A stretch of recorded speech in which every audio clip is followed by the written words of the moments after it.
Well, it's once upon an app with these smart pajamas. Simply scan the polka dots and then a phone or tablet can tell your kids a bedtime story. But is this a smart idea or lazy parenting? Here to discuss is psychotherapist Thomas Kirsting and tech expert Cassie Slane, representing Philadelphia this morning. Nice to see both of you. Good to see you. Okay, so how is this lazy parenting? You scan the pajamas and it launches an app that lets you then read to your kids. It reads a part of this interactive experience. Is it lazy? Well, lazy might be a powerful word. I think it might be a little inept, and I'll explain why. If you look around nowadays, go to a restaurant with your kids, okay? And if you really pay attention, you'll see any other kids in that restaurant, their faces are buried in an iPad, a cell phone, something of that sort. Watch a minivan driving down the highway, you see a screen in the back, you see kids watching TV. So my opinion is, why is that a problem? I think what we're doing, and we got to be careful as parents, is I think we're relinquishing our responsibilities as parents to a device. So, Cassie, kind of a gateway drug, really, then, to more technology. Just that interactive experience then leads to more of these issues that Thomas is talking about. You agree, disagree? Listen, Tom has a point here. Technology is infiltrated our kids' lives, but we need to talk about where technology can fit into our lives. There's a difference between good parenting and bad parenting. If you're going to give your kid an iPad all day or put them in front of a video game all day, I don't agree with that.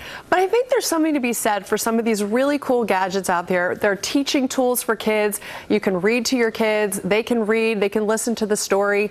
I'm a working mom. I last about 10 minutes reading a story to my kids at night. So they get one story. Maybe with this they'd get two stories, and I think that there's the tag readers out there. There's a lot of different things out there that, is really cool. And kids are on iPads in kindergarten. I think it's important that we use technology to teach and not necessarily use it as, just video games and throwing stuff at them. And I think it's important to look at that. I think what we do have to be careful of, though, however, is that we have to recognize that our kids, if you're snuggling with your kid at night, your kid isn't so much concerned about the story you're reading. He or she are more concerned with that bonding, that connection that they're having with their parents, that physical energy that you're feeling, that love. That's what they're craving. They're not craving, the machine, the video, the audio coming from some device telling them the story. They want to be with you. I think we need to keep that in mind. I think that's what society needs to recognize. Let me read a statement from the company and get you to respond, Cassie. Here it is from the Smart PJs website. They say, we have children ourselves and understand how important a bedtime story is for kids and how important a quality pair of pajamas is for parents. So we have combined them both into one, an easy, fun to use product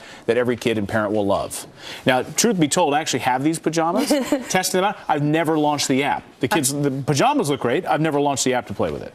I think it's really cool because, look, could you imagine being a kid? You launch the app and you do that and you scan and you teach your kid. I mean, this is the way the world works now. Everything is scannable. I think it's a teaching tool, and I agree with you. I don't think it should take the place of reading to your kid. I think it's another way that you can let your child read. It's another way that they can listen to a story. It's another way to teach language. I think that technology, just banning it all in our lives, is a bad thing. I think that it does have a place, and I think these are really cool. I like them. I'll buy them for my kids. There you go. Thomas, Cassie, great to see you this morning. Thanks for having us. I want to get adult pajamas like that with the feet in them. I want some of those. Coming up here on the show, he helped overturn a cop